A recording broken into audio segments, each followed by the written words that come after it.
Hey there friends, welcome back to my YouTube channel.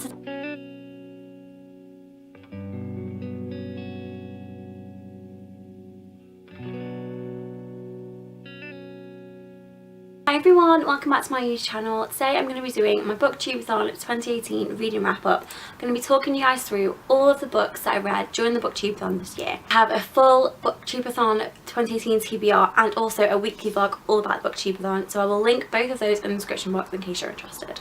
This year I was really bad at completing the challenges for the BooktubeAthon. I kind of just made it up as I went along. So I didn't really fulfill that many of the challenges, or if I did, I only kind of did half it.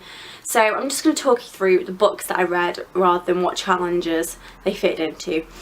I pretty much used this year's BooktubeAthon as a read everything that is left on my bookshelf kind of year, rather than trying to like stringently fit stuff into the challenges. This book that I read and finished for the BooktubeAthon was Warstorm by Victoria Aveyard. This is the final book in the Red Queen series. I'd already started this book before the BooktubeAthon. I think I had about 200, maybe 150 pages left. But I absolutely adored this book. It's my absolute favourite of the series. It's like a 700 page hardback monster. I could literally take somebody out with this. It's crazy. But yeah, I love this. I actually have a full video review coming up. I'm not sure if it's going to be up yet. I think it's coming up in the next few weeks, so make sure you subscribe if you want to check that out to hear my full thoughts on this book.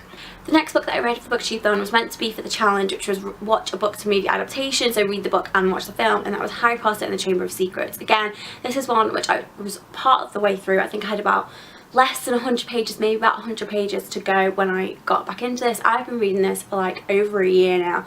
It's basically kind of like my placeholder book, I guess, that I have on my bedside table for when I'm going on long journeys, or when I'm kind of got nothing else to read, or if I'm currently reading like a massive, like when I was reading Warstorm, if I was going on a journey, if I was going on a train or a bus or a tram, I'd take this instead to read because I couldn't bother to carry that around. But I've read I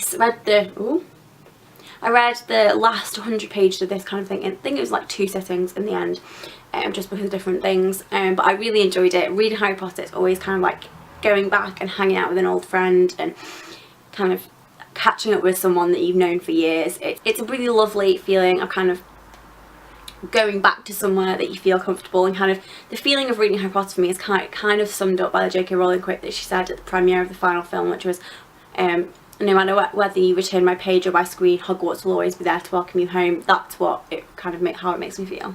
The next book that I read is a purchase that was totally influenced by BookTube, and I've had this I think on my shelf for over 4 years. I found a London Underground tube ticket in it, and that was from 2014, so at least 4 years, and that is the graphic novel Lock and Key Volume 1, and it's called Welcome to Lovecraft, and it's by Joe Hill. Yeah, Joe Hill and Gabriel Rodriguez. As I said, I've had this for years. BookTube, this is one of those that BookTube made me buy. I've had it for so long.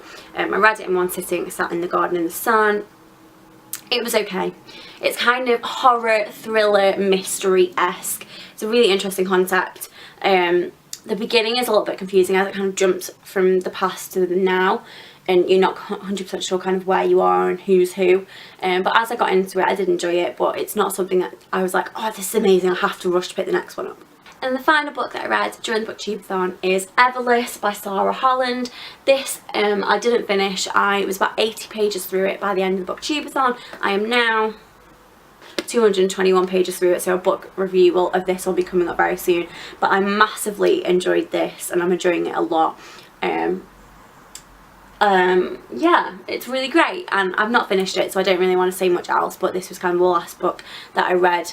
I think it was on like, I read the first 80-100 pages on like the last day of the BooktubeAthon. So those are the books that I read during this year's BooktubeAthon. Let me know if you've done the BooktubeAthon this year. Let me know in the comments if you've done it, if you've got a reading wrap up, if you've got a TBR video or a vlog, or you've posted on your Instagram about it. Let me know in the comments. I'd love to sort of chat to you. I'd love to watch your videos, see your posts and stuff.